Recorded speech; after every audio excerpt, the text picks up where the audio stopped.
오늘은 이 하나님의 선택, 예정이라는 주제로 말씀을 좀 같이 볼 텐데요. 에베소서 1장 3절에서 6절 말씀을 좀 같이 좀 보도록 하겠습니다. 자, 같이 한번 읽어볼까요? 시작. 찬송하리로다. 하나님 곧 우리 주 예수 그리스도의 아버지께서 그리스도 안에서 하늘에 속한 모든 신령한 복을 우리에게 주시되 곧 창세 전에 그리스도 안에서 우리를 택하사 우리로 사랑 안에서 그 앞에 거룩하고 흠이 없게 하시려고 그 기쁘신 뜻대로 우리를 예정하사 예수 그리스도로 말미암아 자기의 아들들이 되게 하셨으니 이는 그가 사랑하시는 자 안에서 우리에게 거저 주시는 바 그의 은혜의 영광을 찬송하게 하려는 것이라. 아멘. 자, 우리 3절만 한번 같이 다시 한번 읽어볼게요. 시작. 찬송하리로다. 하나님 곧 우리 주 예수 그리스도의 아버지께서 그리스도 안에서 하늘에 속한 모든 신령한 복을 우리에게 주시되. 아멘. 잠시 물 한 잔만 마시고 시작할게요.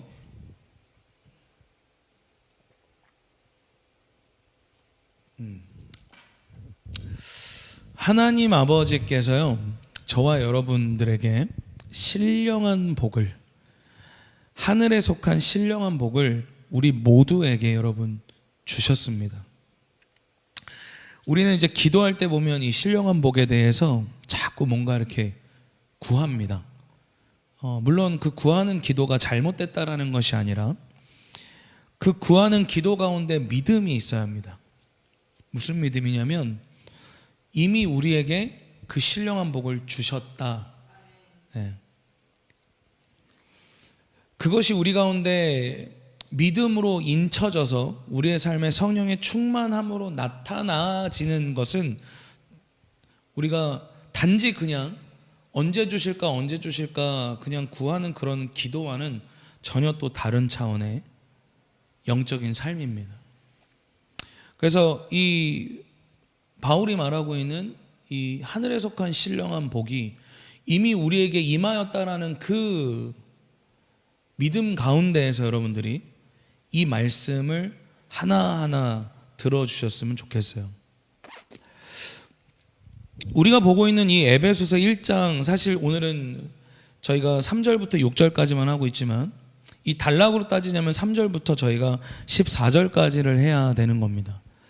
근데 저희가 강해 설교다 보니 좀 내용들이 굉장히 디테일하게 들어가잖아요. 그냥 은혜 받아라 하고 끝내는 설교가 아니잖아요.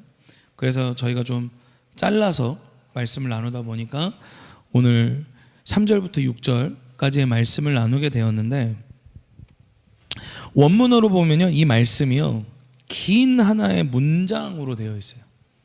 이 저희가 보고 있는 에베소서 1장 3절에서 14절의 말씀이. 그리고 이 단락을 이렇게 저희가 보면 3절부터 14절의 단락을 보면 저희가 작게는 3개로 이렇게 나누어 볼 수 있습니다. 그건 뭐냐면 성부, 성자, 성령이라는 주제로 이 말씀을 나누어서 볼 수 있다라는 거예요. 그 말씀을 제가 좀 이렇게 나누어 왔는데 앞에 좀 PPT를 보실게요. 보시면 3절부터 6절의 내용은 뭡니까? 바로 신령한 복을 주신 하나님의 그 뜻이라는 그 주제로 성부 하나님이 우리에게 어떤 신령한 복을 주고 계시는가. 물론 성부, 성자, 성령을 우리가 따로 생각할 필요는 없습니다. 삼위 하나님으로서 하나의 일체된 하나님으로 보면 되지만 오늘 바울은 의도적으로 그것을 구분해서 에베소 교인들에게 이야기하고 있는 거예요.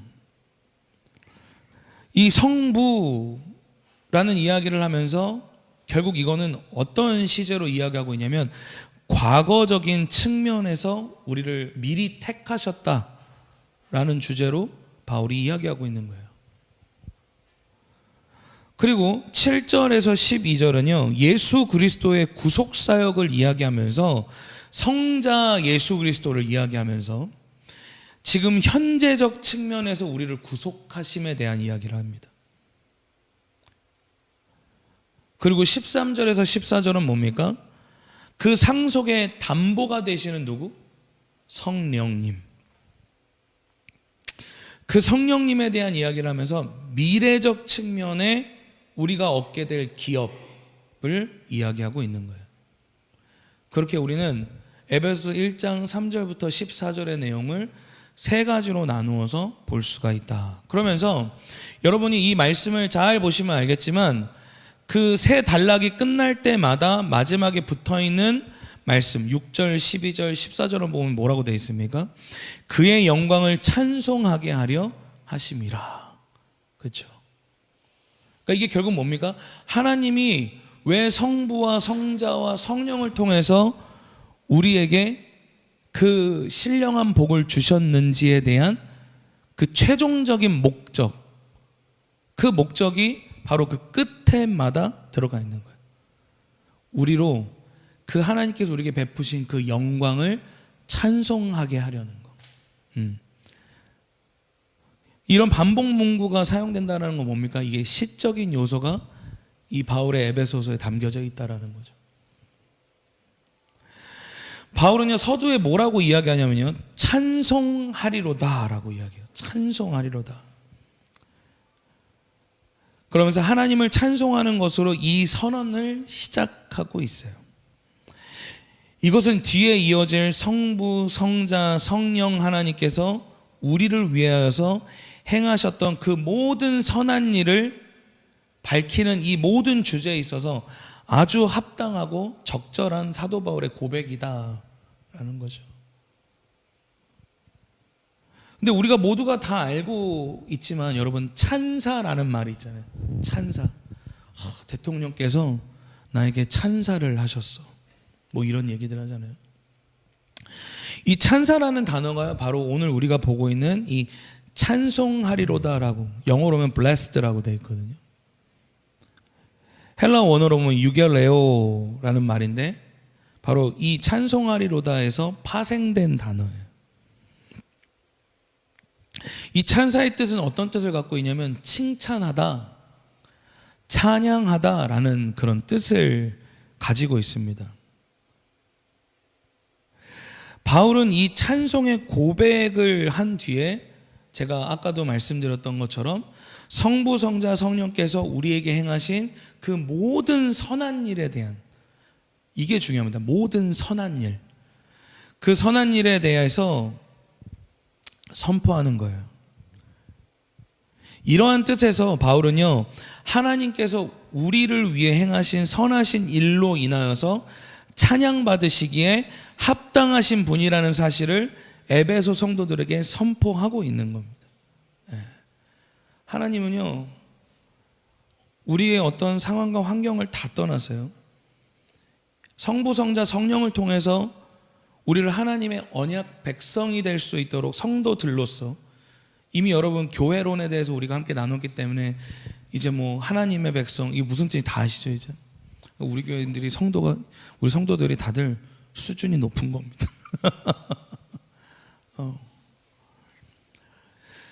그 사실만으로도 우리는 하나님을 찬양해야 할 이유와 명분이 충분합니다.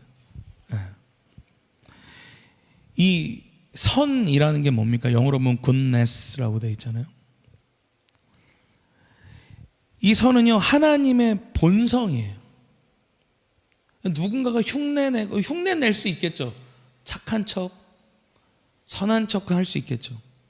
하지만 그 본성이 선이 내재되어 있는 것처럼 살아갈 수는 없어요. 그게 인간의 한계입니다.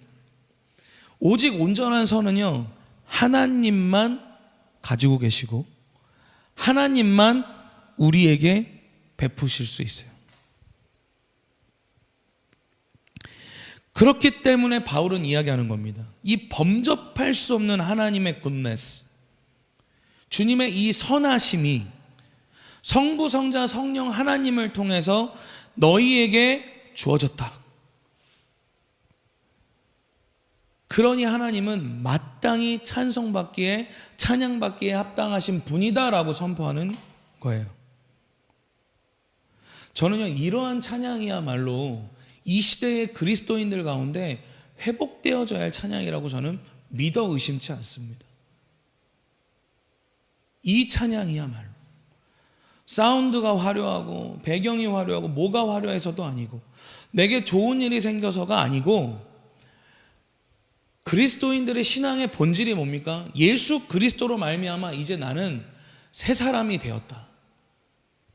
거기에 대한 우리 안에 신앙 고백이 담겨져 있는 거잖아요. 그러니까 우리는 이 명분만으로도 찬송할 수 있는 찬양의 고백, 그 예배자의 영성이 이미 여기에서부터 우리는 회복되어져야 되는 겁니다. 근데 자꾸 예배할 명분을 찾죠. 그게 죄인된 인간의 모습이죠. 물론 좋은 환경 속에서 예배하는 거 저는 뭐라고 하고 싶지 않습니다. 하지만 좋지 않은 환경 속에서도 예배할 수 있어야 진짜인 거예요. 예. 내가 예배할 수 없는 환경 속에서도 예배하는 거. 그리고 그 자리로 나아갈 수 있는 것이 하나님이 우리에게 주신 은혜인 거예요. 그걸 깨닫는 게 중요한 거예요, 여러분. 여러분 한번 생각해 보십시오. 바울이 이 에베소서를 쓰고 있던 상황이 어떤 상황이라고 했습니까? 감옥에 있었던 상황이었다고 말씀드렸어요. 언제 죽을지 모르는 절망적인 상황이었다라는 거예요. 근데 바울은요, 그 상황 속에서 여전히 희망도 없고, 인간적인 눈으로 봤을 땐 희망도 없고 소망이 없어요. 그런데 그 로마 감옥에서 서신서를 쓰면서 그들에게 하나님을 찬송하리로다라고 하면서 하나님의 그 선하심을 선포하고 있는 거예요.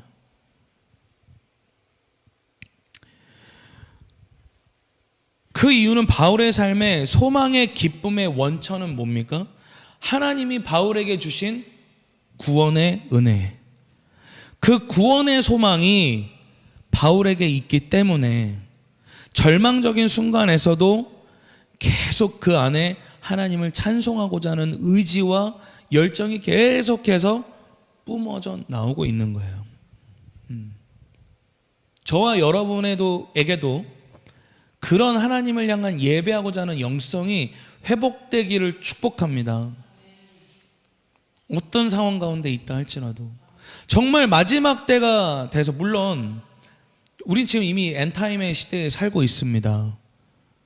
이미 예수님께서 이 땅 가운데 오셔서 그가 죽으시고 부활하시고 교회가 세워지는 그 시점부터 이미 엔타임은 진행되고 있는 거예요. 근데 정말 시대가 이제 해가 가면 갈수록 점점 악해지고 어둠의 그림자는 이제 그림자가 아니라 실체가 되어서 드러나고 있는 시대 속에 우리가 지금 살고 있잖아요. 그럼 점점 성경의 예언대로 가고 있다면 예수님을 믿는 사람들은 점점 더 어떻게 됩니까? 고난과 핍박과 환난 속에서 살아가게 될 거예요.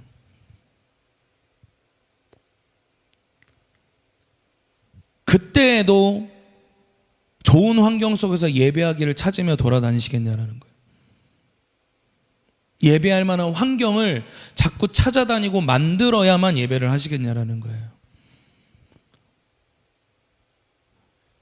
우리에게 필요한 건 환경이 아니라 바울과 같은 관점이 필요한 거예요. 그 관점. 우리는요, 바울과 같은 그 관점의 변화가 있을 때 진정한 삶의 예배의 회복이 시작하는 겁니다.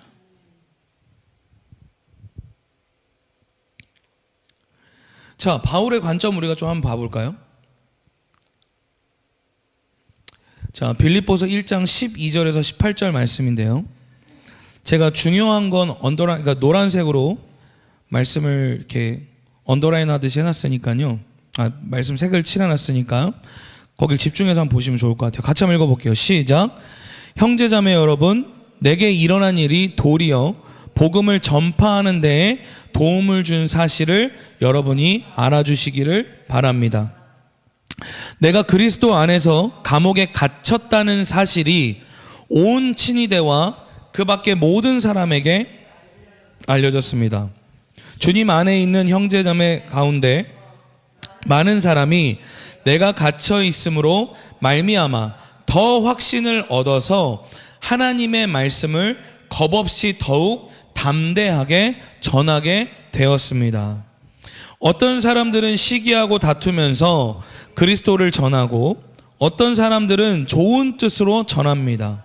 좋은 뜻으로 전하는 사람들은 내가 복음을 변호하기 위하여 세우심을 받았다는 것을 알고 사랑으로 그리스도를 전하지만, 시기하고 다투면서 하는 사람들은 경쟁심으로 곧 불순한 동기에서 그리스도를 전합니다.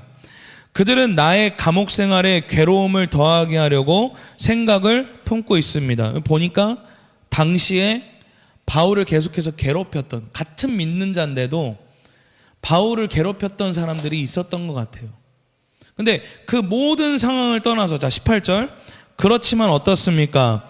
거짓된 마음으로 하든지 참된 마음으로 하든지 어떤 식으로 하든지 결국 그리스도가 전해지는 것입니다. 나는 그것을 기뻐합니다. 앞으로도 또한 기뻐할 것입니다. 자, 여러분, 바울의 관점은 어디에 초점을 맞추고 있습니까? 하나님의 나라와 복음에 초점을 맞추고 있어요. 그렇기 때문에 사도 바울의 삶에 직면하고 있는 이 고통스러운 이 순간에도 모든 상황에 대한 해석에 대한 관점이 하나님의 나라와 복음의 중심으로 풀어지기 시작하니까 어때요? 찬양할 명분이 분명한 거예요. 왜? 내가 부르심받은 그 모든 사실이 확증이 되는 순간인 거예요. 내가 지금 비록 감옥에 갇혀 있어서 하나님이 나를 그 부르신 목적대로 내가 막 돌아다니면서 막 교회 개척하고 말씀을 증거할 수는 없지만, 내가 지금 멈춰져 있는 이 순간을 통해서 더 많은 사람들이 믿음의 담대함을 얻어서 복음을 지금 증거하고 있고, 심지어 나를 미워하고 곡해했던 사람들이 어쨌든 그들의 어떤 마음을 갖고 복음을 전하든지 간에 결국은 그들의 열심을 통해서 결국 전해지는 건 누구다? 예수 그리스도. 우리가 바울이 뭐라고 그래요? 결국 그리스도가 전해지는 것이니 나는 그것을 기뻐합니다. 그럼 한 번 더 강조해요. 또한 기뻐합니다.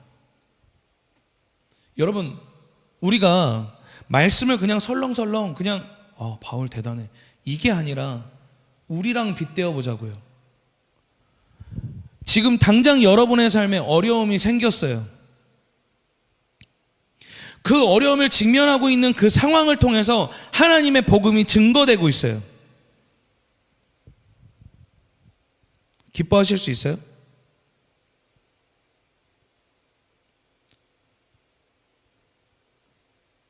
그 스위치 온이 돼야 되는 거예요. 이게 우리가 아직 되고 있지 않다면 우리는 더 하나님 앞에 기도해야 되겠죠. 저는 이 사실을 정직하게 직면할수록 눈물이 나는 거예요. 정말 내 고통이 하나님의 나라를 더 확장시키고, 왜냐면요, 우리는요, 내가 참을 만한 고통 정도를 자꾸 리밋을 걸어놔요. 이 정도까지. 하나님, 저 이 정도까지만 돼요. 제가 이 시기에 이 말씀을 막 준비하다가 유튜브를 이렇게 보다가 위라클에도 나왔던, 제 자매 이름은 잘 모르고 잊어버렸는데, 암이 온몸에 전이됐던 자매가 있었습니다. 근데 기적적으로 하나님이 생명을 연장시켜 주시는 거예요. 근데 그 자매뿐만이 아니라 또 한 자매가 또 있더라고요. 전신의 몸에 암이 퍼져서 시한부 인생을 사는데, 하나님을 만나면서 그의 인생을 막 5년 10년을 막 계속 연장시켜 주시면서, 근데 여전히 암은 달고 살고. 물론 그 간증을 하셨던 분들의 과정 속에는 저희가 지금 공유하고 있는 이 씨름이 있었던 거예요.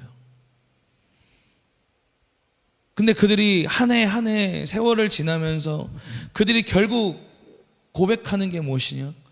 내 이 아픔을 통해서 예수 그리스도가 증거될 수 있다면 그거면 됩니다. 그러면서 한 자매는 그 가피풀에서 운영하고 있는 전 유튜브를 보고 있는데 그게 롬팔 이팔인가 아마 그럴 거예요. 그 사진이 하나 떴더라고요. 머리 전체에 암이 덮여져서 그 자매 얘기예요. 관을 삽입하고 거기다 그 항암제를 다 뿌려버리기로 했다고. 부작용으로 뭐 치매도 올 수 있고 뭐 이런 얘기 하더니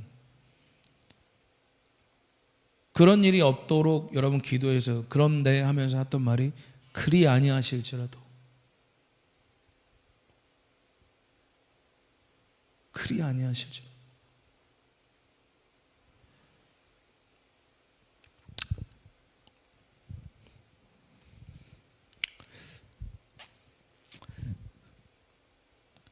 진지하게 생각해 보는 거죠. 우리의 위치는 지금 어떤 위치인가? 죄송합니다.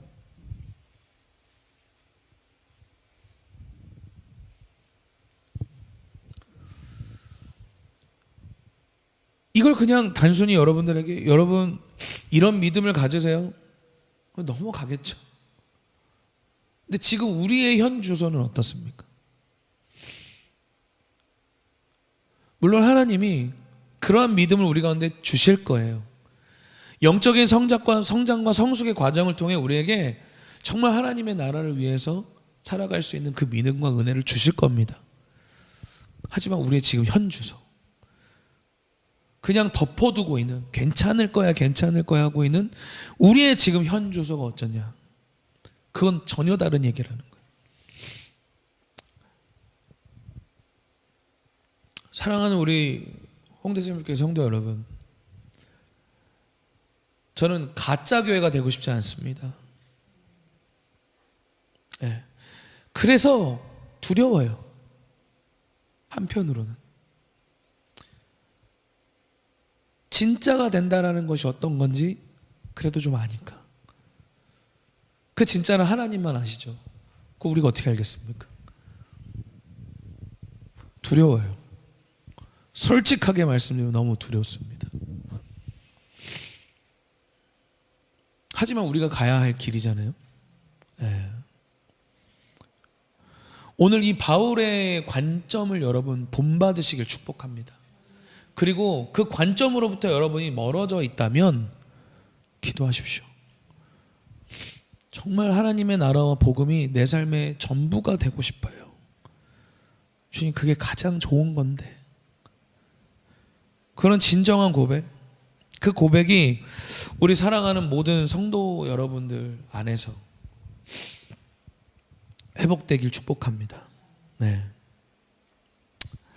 바울은요, 여러분, 이런 의미에서 찬송하리로다 라고 선포하는 거예요. 여러분, 저번 주, 저저번 주 쭉 강해 들으시면서 느꼈지만 그 구절 하나하나씩이 다 주옥 같지 않습니까? 예, 그냥 단순히 축복 같고, 우리 에베소서 강해 뭐 하기 전에 그냥 읽어보면 바울이 축복했구나 하고 넘어갈 일인데, 이런 바울의 시점에서 생각하니까 너무 주옥 같잖아요. 바울은 이러한 의미에서 찬송하리로다라고 선포한 거예요. 그리고 난 뒤에 그리스도 안에서 하늘에 속한 모든 신령한 복을 우리에게 주셨다고 말하고 있는 거예요. 이 모든 신령한 복이라는 문구는요, 다른 성경에서는 전혀 찾아볼 수가 없어요.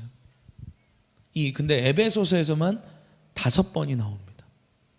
에베소서에서만. 이 문구가 가지고 있는 정확한 뜻을 우리가 사실 알 수가 없습니다, 여러분. 이 뭐 스피리추얼 신령한이라는 이걸 뭐 어떻게 뭐라고 설명하실 거예요? 그렇죠? 하지만 원어적인 해석을 우리가 좀 해본다면 그 신령한이 가지고 있는 진정한 의미가 무엇인지 좀 유추해 볼 수는 있어요. 이 신령한으로 번역된 이 푸뉴마티코스는요, 성령으로 번역된 이 푸뉴마토스라는 말의 동일한 어원으로부터 출발한 단어입니다. 이런 의미에서요, 신령한 복이란 구원받은 하나님의 자녀들과 함께 하시는 뭐예요? 성령님. 그 성령님께서 우리 안에서 보증하시는 뭡니까? 구원의 복을 이야기하는 거예요. 구원의 복. 그러니까 이것만으로서만 해석할 수는 없지만 가장 큰 주제로서는 그 구원의 복, 신령한 복이라는 것이 바로 그 복을 의미하는 거다라는 거예요. 조금 더 확장해서 이야기를 하자면요, 이 모든 신령한 복, 모든이라고 하잖아요. 그냥 신령한 복이 아니라 이걸 해석해 보면 하나님의 구원이라는 그 자체뿐만이 아니라 구원을 통해 동시다발적으로 우리에게 주어지는 것들. 하나님이 우리에게 구원을 주셨기 때문에 우리에게 성령을 주셨습니다. 할렐루야. 하나님이 우리에게 구원을 주셨기 때문에 이런 공동체와 동역자들을 주셨습니다. 하나님이 우리에게 구원을 허락하셨기 때문에 하나님의 모든 각종 은사와 하나님의 좋은 선물들을 우리에게 주신 거예요. 그 모든 것들, 구원을 받았기 때문에 우리에게 주어진 그 모든 것들을 하늘에 속한 신령한 복이다 라고 이야기하는 거예요. 그래서 여러분 야고보서 1장 17절 한번 말씀 볼까요? 보면 제가 읽어드릴 때가 눈만 따라오시면 됩니다. 온갖 좋은 선물과 모든 완전한 은사는 어디서부터? 위에서 곧 빛들을 지으신 아버지께로부터 내려옵니다. 아버지께서는 이러저러한 변함이나 회전하는 그림자가 없으십니다. 하나님은요, 변하시지 않는다라는 거예요. 한 번 뜻을 결정하시면 그 뜻을 저버리시지 않는다라는 거예요. 아멘이십니까? 네. 그 모든 신령한 복이 바로 이 온갖 좋은 선물과 모든 완전한 은사라는 거예요. 하나님께서는요, 당신의 자녀들이 믿음으로 받은 구원의 보증을 성령님을 통해서 보증하시고, 이전에 제가 성령론 할 때 들으셨죠? 그 성령이 우리 안에서 하나님의 자녀 된 것을 계속 증거하신다고, 보증하신다고. 각 사람들에게 은사와 설명할 수 없는 그 초자연적인 성령의 역사하심, 그리고 말로 다 표현할 수 없는 치유의 기적, 귀신이 쫓겨나가는 것들, 영적인 것들이 분별되는 거, 그리고 내가 감당할 수 없는 일 앞에 섰을 때 갑자기 나도 모르는 그 초자연적으로 그런 담대함이 막 부어지는 것들.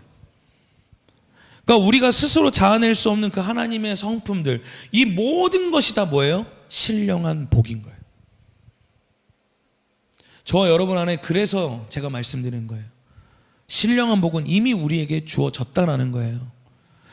예배 나오기 귀찮은데도 예배 나올 수 있는 이유가 뭡니까? 성령께서 내 안에서 계속 말할 수 없는 탄식으로 이야기하니까. 못 나오다 할지라도 그것에 대해서 경각심을 가질 수 있는 이유가 뭐예요? 하나님이 깨닫게 하시니까. 이미 우리 안에 그 역사들이 일어나고 있어요. 여러분이 신령한 복을 구하실 때 없는 사람처럼 구하지 마시고 내게 이미 주신 것을 믿고 기도하는 우리 홍대선물교회 성도분들 다 되기를 예수님의 이름으로 축복합니다.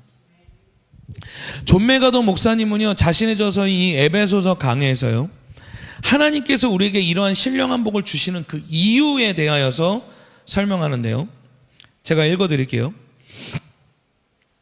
하나님이 복을 주시는 이유는 그분 자신이 복의 근원이시며, 이게 중요합니다. 하나님이 복을 주실 수 있는 분이시기 때문에 우리에게 복을 주시는 거예요. 집불도 없는데 뭘 줘? 그치?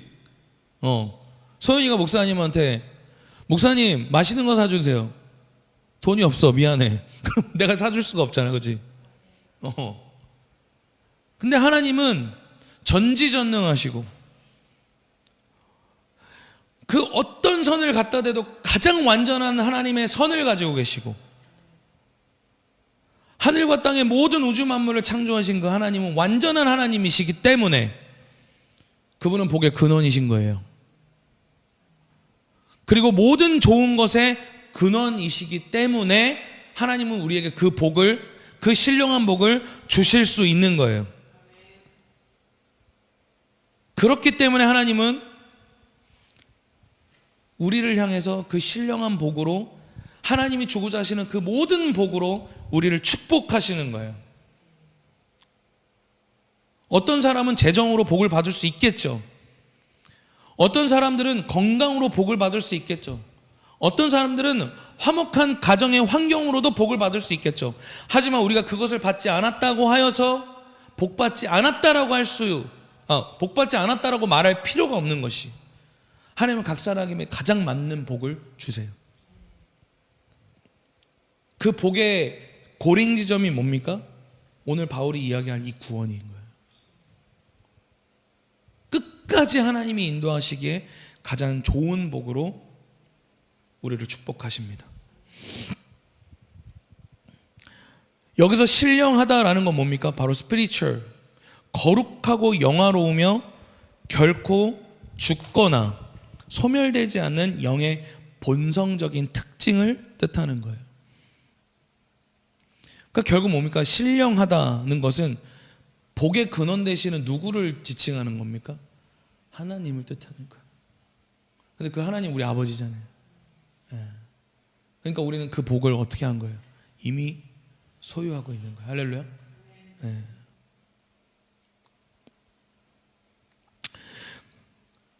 그러면서 바울은요, 에베소 교회들에게 이 복이 어디에 속해 있대요? 하늘에 속했다라고 이야기를 하죠.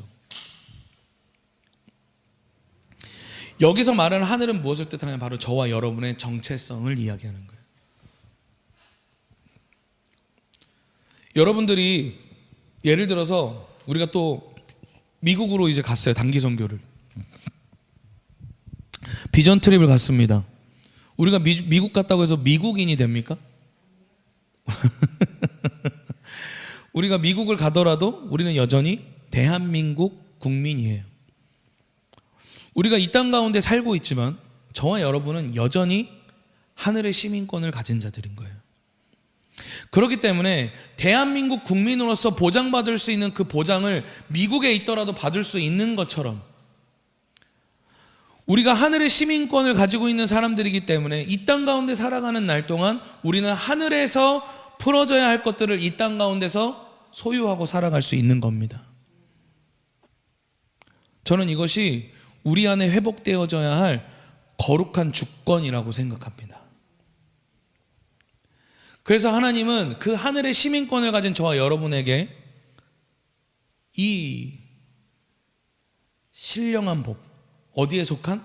하늘에 속한 신령한 복을 너희에게 주셨다라고 말하는 거예요. 골로새서 3장 1절에서 2절 보니까 말씀이 이렇게 돼 있어요. 그러므로 여러분이 그리스도와 함께 살려주심을 받았으면, 자, 이게 중요합니다. 위에 있는 것들을 추구하십시오. 따라합시다. 위에 있는 것들을 추구하십시오. 그리고 나서 뭐래요? 거기에는 그리스도께서 하나님의 오른쪽에 앉아 계십니다.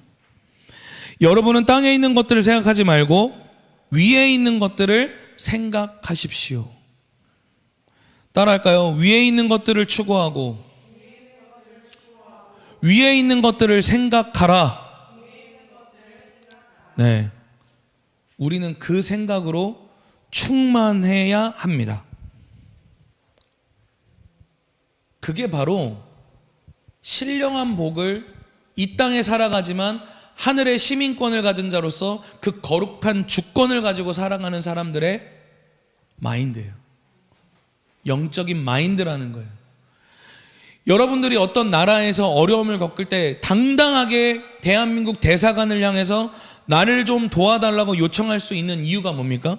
우리가 대한민국 국민이기 때문인 거잖아요. 바로 그런 우리 안의 회복, 거룩한 주권에 대한 회복, 그 믿음의 회복이 필요하다라는 겁니다.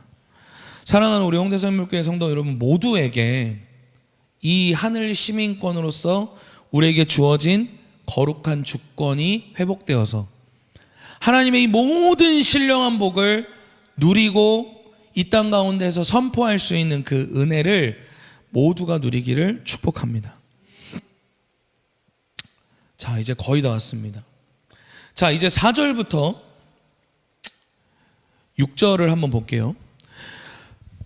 곧 창세전에 그리스도 안에서 우리를 택하사 우리로 사랑 안에서 그 앞에 거룩하고 흠이 없게 하시려고 그 기쁘신 뜻대로 우리를 예정하사 예수 그리스도로 말미암아 자기들의 아들들이 되게 하셨으니 이는 그가 사랑하시는 자 안에서 우리에게 거저 주시는 바 그의 은혜의 영광을 찬송하게 하려는 것이라. 자, 여러분, 이 4절부터 6절은요 하나님의 영원한 계획 가운데 이제 아까 제가 얘기했죠, 과거와 현재 미래라는 시점에서 성부, 성자, 성령으로 나누어서 이야기하고 있다고. 특별히 이 4절에서 6절은 뭡니까? 과거에 해당하는 시점으로 이야기하고 있는 것인데, 이 첫 번째 복을 뭘 이야기하고 있냐? 바로 하나님의 예정, 그 선택에 대한 이야기를 하고 있는 거예요. 이게 사실 신학적으로 굉장히 많은 주제들이 오고 가는 이야기지만 제가 믿고 있는 하나님의 예정을 여러분들에게 오늘 좀 설명을 하고 오늘 함께 기도하고 마무리할 텐데, 오늘 이 특별히 4절부터 6절의 말씀을요 제가 이제 참고한 강해랑 뭐 주석서를 보니까 이렇게 7가지 정도로 이렇게 좀 나눠볼 수 있는데, PPT 좀 띄워주시겠어요? 네. 자, 이 4절부터 6절엔 무엇이 담겨있냐? 방법, 대상, 시간, 목적, 동기, 결과, 목표라는 하나님이 우리에게 왜 그러한 복을 주셨는가에 대한 이 7가지의 원칙, 원리, 요소에 대하여서 바울이 이야기하고 있더라라는 거예요. 방법이라는 건 뭡니까? 바로 그 선택하셨다라고 하잖아요. 아까 말씀해 보니까 택하사라고 하죠. 그 방법은 하나님의 주권적인 선택이었다라는 거죠. 그리고 그 복을 받은 대상은 누굽니까? 그 택함을 입은 자, 바로 저와 여러분을 이야기하는 거예요.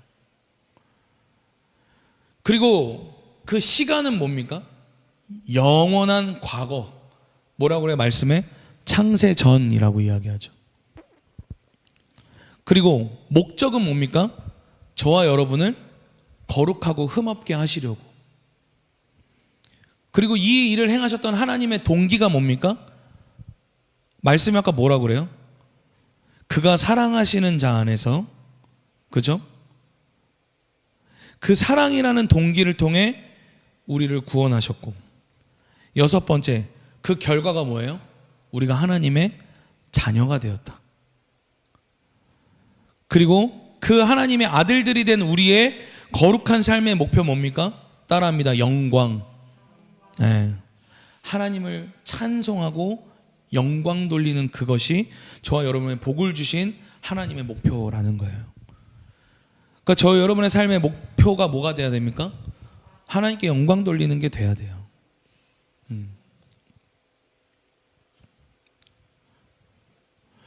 우리가 먼저 이 말씀을 잘 이해하기 위해서요, 여러분, 명심해야 할 것이 있습니다. 사도 바울이 에베소서 1장 3절 이하에서 말하고 있는 이 구원이요, 저와 여러분의 어떤 개인적 구원을 말하고 있는 게 아니라는 거예요. 이걸 그러니까 개인적 구원의 관점으로 자꾸 해석을 하면 하나님의 예정이 나를 선택했네 안 했네 자꾸 이런 식으로 해석이 되거든요. 근데 이 말씀을 여러분들이 잘 읽어보시면요, 복수대명사들로 이루어져 있어요. 그러니까 뭡니까? 공동체를 계속 이야기하고 있는 거예요.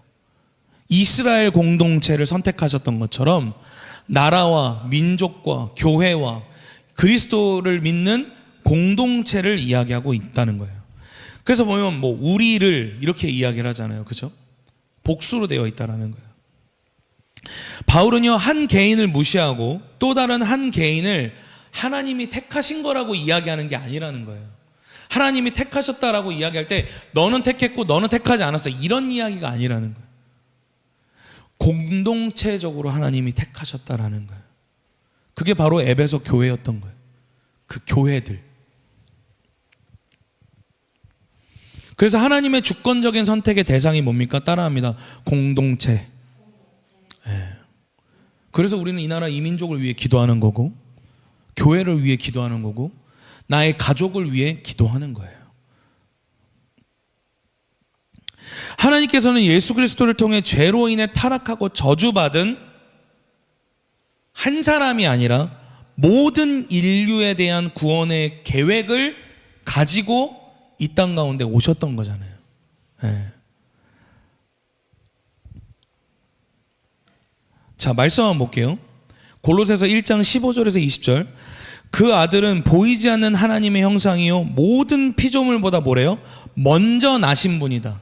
하나님의 계획은 뭐예요? 이미 이전부터, 이 땅 가운데 이 땅이 창조되기 이미 이전부터 시작되고 있었다. 할렐루야. 이미 그게 준비되어지고 있었다는 거예요. 만물이 그분 안에서 창조되었으며 하늘에 있는 것들과 땅에 있는 것들, 보이는 것들과 보이지 않는 것들, 왕권이나 주권이나 권력이나 권세나 할 것 없이 모든 것이 그분으로 말미암아 창조되었고 그분을 위하여 창조되었습니다. 그분은 만물보다 먼저 계시고 만물은 그분 안에서 존속합니다. 그분은 교회라는 몸의 머리이십니다. 그는 근원이시며 죽은 사람들 가운데서 제일 먼저 살아나신 분이십니다. 이는 그분이 만물 가운데 으뜸이 되시기 위함입니다. 19절에 하나님께서는 그분의 안에 모든 충만함을 머무르게 하시기를 기뻐하시고, 자 20절이 중요합니다. 그분의 십자가의 피로 평화를 이루셔서 그분으로 말미암아 만물을 곧 땅에 있는 것들이나 하늘에 있는 것들이나 다 자기와 기꺼이 화해를 시키셨습니다. 자, 뭐예요? 예수님은 이미 이 땅의 모든 죄에 대하여서 그분의 십자가를 통하여서 모든 인류가 구원받기 위하여서 계획되셨던 하나님의 아들이셨다라는 거예요. 이미 하나님의 예정 속에 예수 그리스도가 있었다 없었다? 있었다라는 거예요. 그리고 우리 죄에 대하여서 어떻게 그 죄를 구속할 것인지에 대한 하나님의 계획이 있었다 없었다? 있었다라는 거예요. 우리는 이 예정으로부터 시작이 되는 겁니다. 이처럼 그리스도의 공동체에 대하여서 바울은요, 하나님께서 바로 그 창세전부터 하나님의 그 기쁘신 뜻대로 우리를 선택하셨다라는 거예요. 모든 인류, 그 뜻대로 우리 모두를 선택하셨다. 여기서 우리는 하나님의 예정이라는 주제를 보게 되는 거예요.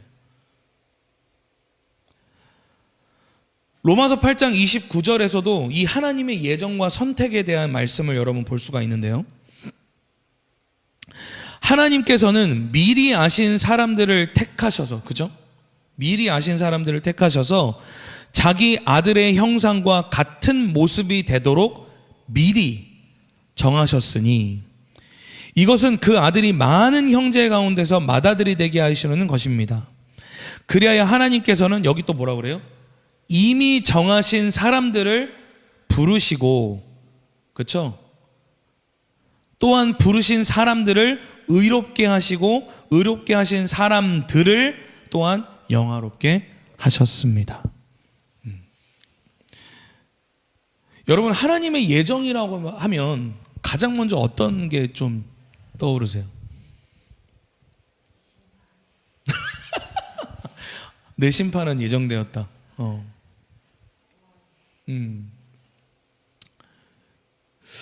우리는요, 흔히 이런 예정론을 이야기하잖아요. 그럼 사람들이 어떤 생각을 하냐면 운명론으로 받아들이는 사람들이 있어요.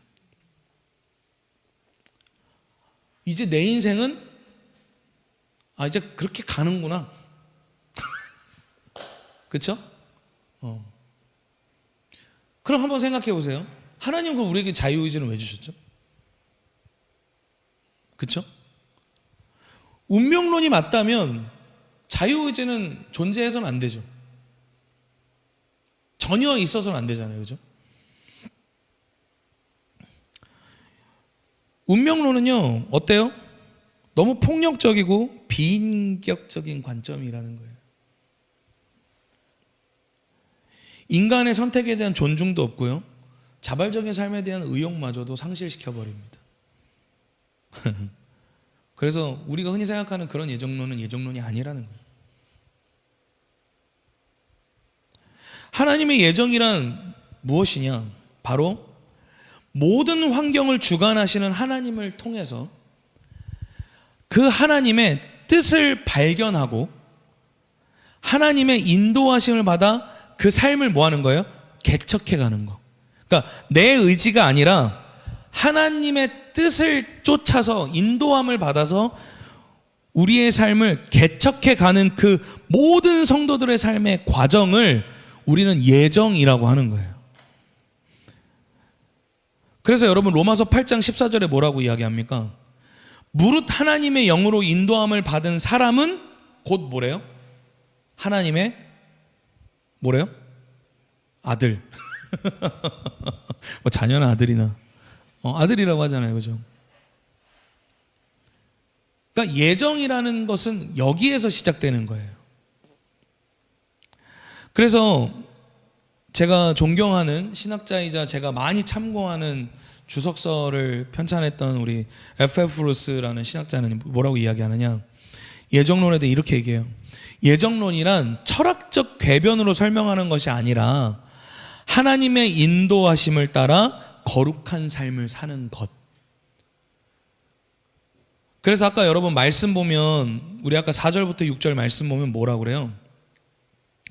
4절부터 6절에 제가 지금 말씀을 좀 찾아볼게요. 4절 6절 좀 켜줄 수 있나요? 찾아놓은 게 있거든요. 자, 곧 창세전에 그리스도 안에서 우리를 택하사 우리를 사랑 안에서 그 앞으로 거룩하고 흠이 없게 하시려고, 자, 그 기쁘신 뜻대로 우리를 예정하사 예수 그리스도로 말미암아 자기의 아들들이 되게 하셨으니. 그러니까 계속 하나님의 목적이 보이죠? 그 목표. 하나님의 기쁘신 뜻대로 우리를 정해서 하나님 당신의 아들들이 되게 하시고 거룩한 자, 흠이 없고 거룩한 자가 되게 하시려고 우리를 계속 불러내셨다고 하잖아요. 하나님의 예정은 결국 뭡니까? 하나님의 뜻을 쫓아 살아갔더니 이미 우리가 의롭다 여김을 받았지만 그 거룩한, 완전한 거룩함을 향해 우리가 나아가고 있더라라는 거예요.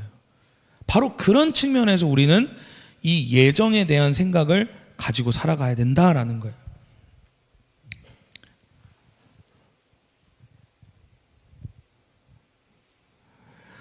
우리는 하나님의 인도하심을 받아 살아가는 과정 속에서 이 순종의 선택을 통해 영적인 승리를 또한 경험하기도 합니다. 그러니까 이게 이제 중요한 거죠. 하나님의 예정이 있지만 우리의 자유의지 또한 있다라는 거예요. 하나님께 순종하면 영적으로 승리하는 거예요. 하지만 순종하지 못하면 어떤 일이 벌어져요? 영적으로 실패하는 거예요. 패배하는 거예요. 여호수아와 이스라엘 백성들이 경험했던 그 여리고 전쟁처럼. 하나님의 예정은 뭐였습니까? 그 여호수아와 이스라엘 백성들은 여리고를 취하는 게 예정이었잖아요. 하지만 그 과정에서 그들의 자유의지는 양갈래로 갈립니다. 뭐예요? 하나님의 말씀대로 행할 것이냐, 아니면 내 의지대로 갈 것이냐. 그렇죠? 지금 제가 말씀드린 하나님의 예정을 들으면서 여러분들이 생각하셨을지 모르겠지만 하나님의 예정에는 바로 인간의 이 자유의지, 인간의 선택이라는 것이 공존하고 있다는 거예요. 자, 예를 들어서 여러분 그 PPT 중에 그 사도행전 2장 23절 좀 켜주시겠어요? 사도행전 2장 23절. 자, 예수께서 버림받으신 것은 하나님이 정하신 계획을 따라 미리 알고 계신 대로 된 일입니다. 자, 이미 예수님께서 버림받으신 건 하나님의 계획 가운데 있었다라는 거예요. 자, 근데 보세요. 뒤에 여러분은 그를 무법자들의 손에 빌어서 십자가에 못 박아 죽였습니다. 자, 하나님의 예정도 있지만 인간의 선택도 있었다라는 거죠. 예수님께서 버림받으신 이 일은 계획된 것이었고 미리 알고 계셨던 사건이라고 말하고 있습니다. 그런데 동시에 예수님을 죽이는 선택은 너희들이 한 것이라는 거예요. 그 선택에 대한 책임 역시도 하나님은 물고 계시는 거죠. 이처럼 하나님의 예정에는요, 하나님의 선택과 인간의 선택이라는 것이 공존하고 있다. 그래서 여러분, 하나님의 예정과 이 인간이 택해야 하는 선택의 책임에서 존재하는 이 양쪽의 이 조화로움 있잖아요. 이 황금 비율은 우리가 말할 수가 없어요. 뭐가 가장 완벽하다, 이렇게 이 비율이 좀 더 높으면 좋더라, 이게 우리가 말할 수 있는 어떤 정형화된 어떤 공식이 아니라는 거죠. 근데 우리가 분명하게 알 수 있는 게 뭡니까? 인간은 여러분 유한하다라는 거고, 하나님은 무한하시다라는 거예요. 유한한 인간은 무한하신 하나님을 전적으로 의존할 수밖에 없는 존재들이에요. 여러분 이거 인정하십니까? 우린 그런 존재들이에요. 그러므로 하나님의 의지가 우리 안에서 역사하고 있지 않다면 우리는 여전히 죄를 향해 걸어갈 것이고 죄를 선택할 수밖에 없을 것이라는 것이죠. 하나님의 주권, 그 인간의 선택에 대한 이 책임에 대한 가치의 중요성 우리가 모두 다 인정해야 되지만, 정작 중요한, 정말 가장 중요한 사실은 뭡니까? 결국 이 두 선택의 공존 가운데에서 거룩한 조화는 누구에게 주권이 있다라는 거예요? 하나님께 있다라는 거예요. 예정이라는 큰 타이틀 속에 하나님의 선택과 인간의 자유의지가 존재하지만 결국 이 모든 것은 하나님의 주권 가운데서 다스려지고 통치될 때 가장 하나님이 원하셨던 뜻대로 흘러가는 거예요. 아멘? 그렇기 때문에 오늘 바울이 말했던 것처럼 너희가 하나님의 뜻대로 말미암아 창세전부터 너희가 선택이 되어서 하나님 너희를 거룩하게 하시고 하나님의 자녀가 되게 하시려 너희를 불러내셨다. 그러니까 결국 뭡니까? 이 뜻에 대하여서 인간의 선택은 뭐예요? 받아들이지 않으려고 하잖아요. 하지만 그 선택이 하나님의 마음과 동일하게 인도함을 받아서 그 구원의 은혜를 선택하게 되기만 한다면 뭐예요? 흠 많고 뭐라 말할 수 없는 그 더러움으로 치장되어 있던 사람들이 하나님의 거룩한 그리스도의 신부된 교회로서 나아갈 수 있는 거예요. 그게 하나님의 예정이라는 거예요. 그래서 예정은 여러분 따라합니다. 운명론이 아닙니다. 예정은 운명론이 아니다라는 거예요.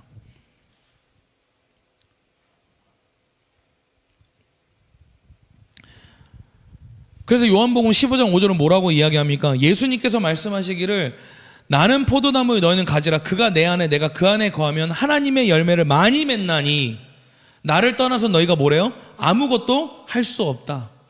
예. 우리의 선택이 전적으로 하나님께 의지가 돼야 된다는 거죠.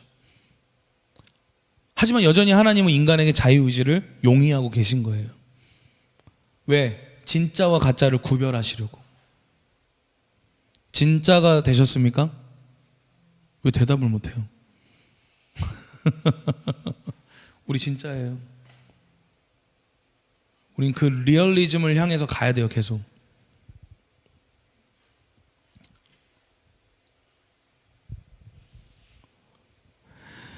요한복음 6장 44절에서 예수님께서 말씀하시기를 나를 보내신 아버지께서 이끌지 아니하시면 아무도 내게 올 수 없으니. 자, 여기도 뭐라 그래요? 하나님이 허락하시지 않으면 아무도 내게 올 수 없다. 그렇죠? 여기서 이끌다라고 번역된 이 헬코라는 말이 뭔지 아십니까? 저항할 수 없이 끌어당기는 힘을 이야기하는 거예요. 그래서 철 있는 데다가 자석 쭉 갖다 대면 어떻습니까? 자력에 의해서 철들이 막 붙어버리죠. 그러니까 그런 힘, 그게 이끌다라는 뜻이에요. 우리 사랑하는 홍대산목교회 성도 여러분, 하나님의 사랑은 지금도 우리를 이끌고 계십니다. 단지 우리가 그 이끄신 바를 받지 못하니까 자꾸 죄를 짓는 거죠.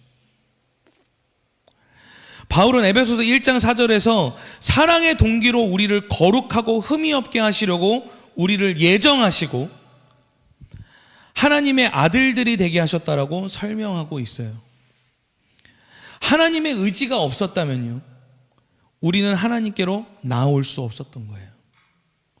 하나님이 먼저 우리를 택하셨기 때문에 우리는 그분의 자녀가 될 수 있었던 겁니다. 그렇기 때문에 우리는 이미 하나님을 찬양해야 할 명분이 충분하다. 할렐루야. 충분하다.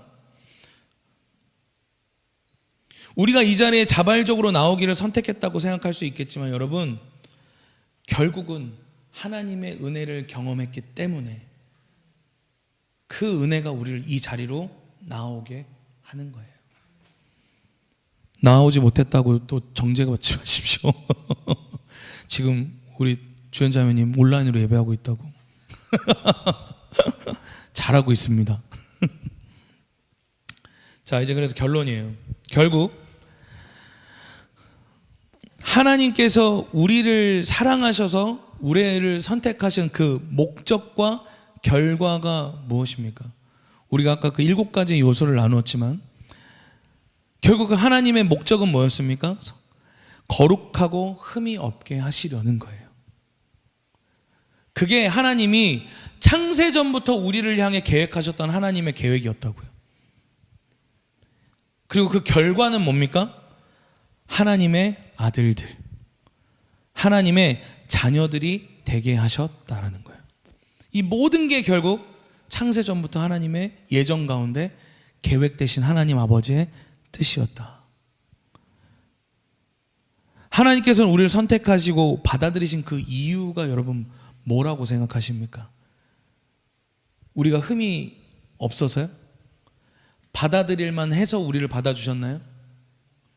하나님이 우리를 받아주신 것은 흠이 많지만 그 흠을 다 없애시기 위해서 저와 여러분을 부르신 겁니다.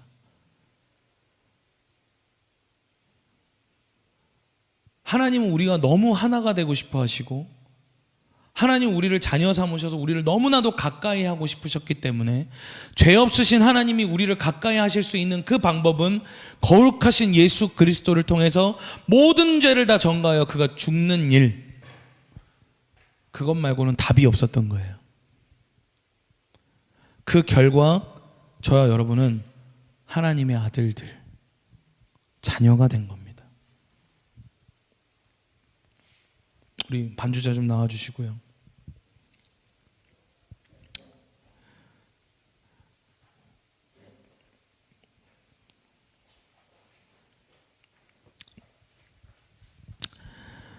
하나님께서 과거부터 예수 그리스도를 통해서 우리가 하나님의 자녀가 될 수 있도록 허락하신 이 은혜의 능력은 뭐냐?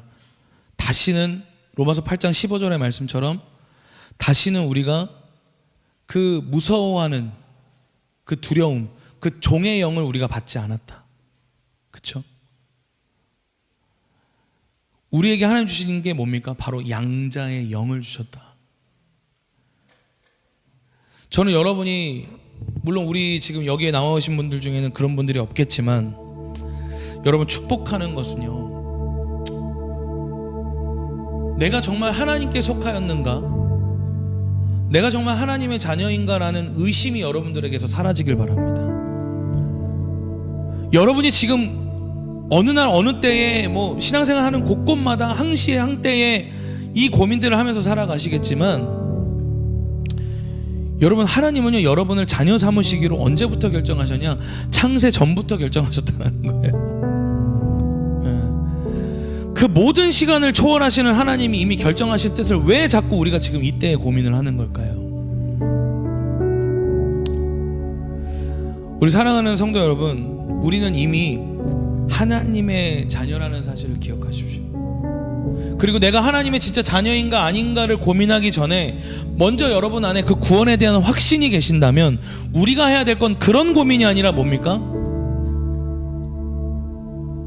우리가 사랑하는 그 하나님, 우리가 정말 높여야 할, 마땅히 높여야 할 그 예수 그리스도, 그 하나님을 뭐 하는 거예요? 오늘 말씀의 그 마지막에 이야기하듯이 이는 그가 사랑하시는 자 안에서 우리에게 거저주시는 바, 우리를 위해서 그냥 다 거저주신 이 모든 은혜, 구원의 은혜, 그것을 어떻게 하는 거예요? 그 은혜에 대하여서 영광을 찬송하고 하나님께 영광 돌리는 것, 그것이 저와 여러분이 해야 할 하나님의 자녀된 도리라고 저는 믿습니다. 우리 사랑하는 성도 여러분, 우리 함께 오늘 같이 이 말씀을 기억하시면서 우리 함께 좀 찬양하길 원하는데요.